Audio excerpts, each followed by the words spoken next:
بتائیے گا، جو اب اسلام آباد ہائی کورٹ نے کہا ہے کہ آپ جا کے بتائیں ڈسٹرکٹ کورٹ والے جج کو، تو آپ کو کیا لگتا ہے 12:30 بجے کیا کرنے جا رہے ہیں وہ؟ دیکھیے، نظر ثانی پہلی کریں گے بات اس تو پہ؟ آپ کو آج کے حوالے سے بتا دوں کہ آج کی پروسیڈنگز کے حوالے سے جو مین آرگومنٹس ہیں وہ ہم نے نہیں کیے۔ آج عارف صاحب نے جو آرگومنٹس کیے ہیں بیسیکلی کہ پروپرائٹی ڈیمانڈس، کہ جب ایک جج صاحب اپنا مائنڈ ڈسکلوز کر دے، جب میٹر ریمانڈ کیا جاتا ہے تو جنرلی وہ اس جج کو نہیں سننا چاہیے، چونکہ وہ تو اپنا فیصلہ دے چکا ہے۔ وہ کیسے کہے گا کہ میرا پچھلا فیصلہ غلط تھا؟ تو اصول، پرنسپل، پروپرائٹی اینڈ فیئرنیس کا تقاضا یہ ہے کہ وہ کوئی دوسرا جج سنے، ارسپیکٹیو کہ ہمارا ایک باعث کا اور ان کے متعصب جج ہمایوں دلاور کے ہونے کا یہ ایک ثبوت بھی موجود ہیں۔ ان کا کنڈکٹ بھی اس بات کو شو کرتا ہے، جیسے کہ ڈیفنس ایویڈنس وہ ہوتی ہے جو کہ جس کا ابھی دوبارہ 3:30 بجے آرگومنٹس ہوں گے۔ ڈیفنس ایویڈنس یہ ملزم نے پیش کرنی ہوتی ہے، یہ ملزم کا حق ہوتا ہے، یہ جج نے نہیں ڈیسائیڈ کرنا ہوتا کہ یہ ریلیونسی اس کے ساتھ ہے یا نہیں ہے۔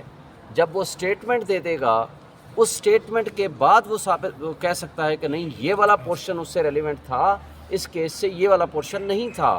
تو لہٰذا اس نے کل ایک اور مس کنڈکٹ کیا جس سے ان کے متعصب ہونے کا ثبوت ملتا ہے کہ پہلے اس نے دن میں کہا کہ آپ اپنے گواہان کو 1:30 بجے لے آئیے۔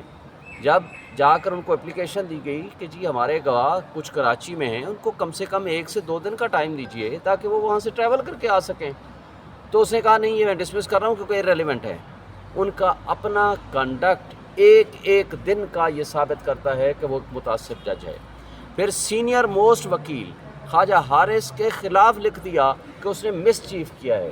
کیا وکالت کرنا کوئی جرم ہے ہمارے پاکستان میں؟ تو لہٰذا وہ جو جج صاحب ہیں وہ سپریم کورٹ آف پاکستان سے بھی بڑے جج ہیں، تو لہٰذا ان کا ایک ایک لفظ، ان کا ایک ایک کنڈکٹ اور ان کی یہ حرکت، مجھے یہ بتائیں کہ ان کو بتا دیا گیا کہ آج اسی کیس کے متعلق بحث ہو رہی ہے اسلام آباد ہائی کورٹ کے چیف جسٹس کے پاس، وہ کہتے ہیں نہیں میرے پاس پیش ہو، اسلام آباد ہائی کورٹ کو چھوڑ دو۔ پھر 11:30 بجے کل جو فیصلہ کیا کہ اگر آپ نہیں آئیں گے تو میں یہ سمجھوں گا کہ آپ کے آرگومنٹس ہو گئے، میں نے ججمنٹ ریزرو کر لی۔ پھر اس کے بعد جب ان کو بتایا گیا کہ وہاں آرگومنٹس ہو رہے ہیں تو انہوں نے یہی بات 12:30 بجے کا کہہ دیا، اور ابھی چیف جسٹس صاحب نے کہا جی ان کو جا کر بتا دو کہ جی ہمارے آرگومنٹس یہاں ہو رہے ہیں اور ابھی میں نے فیصلہ کرنا ہے، اور 3:30 بجے دوبارہ آرگومنٹس کے لیے رکھا ہے۔ تو لیکن وہ کیا فیصلہ کرتے ہیں؟ یہ ملٹری کورٹس کا یہی سٹائل ہے۔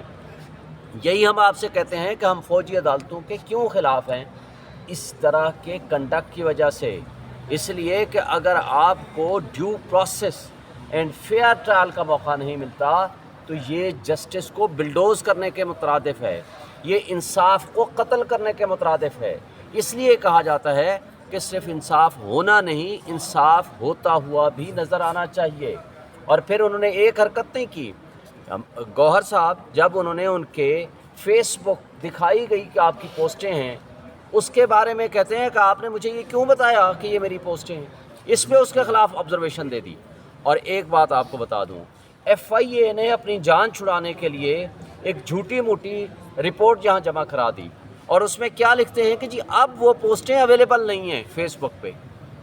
ان کو نہیں پتا کہ بھائی فیس بک پہ آج اگر کوئی ڈیلیٹ کر دے تو آپ اس کو ریٹریو کرا سکتے ہیں، پھر آپ فیس بک کو لکھ سکتے ہیں کہ جناب 90 ڈیز میں ان کے پاس پورا ریکارڈ موجود ہوتا ہے۔ کیا آپ نے اس کی فورنزک رپورٹ کرائی ہے؟ اور پھر کیا آپ نے جج صاحب سے سوال و جواب کیا ہے؟ کیا اس سے موبائل ضبط کیا ہے تاکہ جس سے وہ آپ ریٹریو کر سکیں وہ پوسٹیں؟ تو یہ اس طرح کی ایف آئی اے کی رپورٹ ظاہر کرتی ہے کہ یہ جج صاحب ہمایوں دلاور کے ساتھ ملے ہوئے ہیں اور اس کو سپورٹ کرنا چاہتے ہیں، تاکہ اس کا یہ آپ کو ایک بات اور بھی پتہ ہونی چاہیے، جسٹس عطر من اللہ جب چیف جسٹس تھے انہوں نے یہ باقاعدہ ڈائریکشن جاری کی تھیں کہ کوئی بھی جج نہ واٹس ایپ میں گروپ بنائے، نہ اس طرح کا سوشل میڈیا فیس بک وغیرہ استعمال کرے۔ یہ آج 2023 تک استعمال کرتے رہے ہیں۔ It is a miss conduct on the part of the جج۔ کیا اس میں میں ایک آپ کے توسط سے پوچھوں گا، آج تک ان کے خلاف کوئی ایکشن ہوا ہے؟ کیا ڈسٹرکٹ ایڈمنسٹریشن جج صاحب نے کوئی کمپلینٹ بنا کے بھیجی ہے ان کے خلاف؟ یہ میں مطالبہ کروں گا اور میں کہوں گا اپنے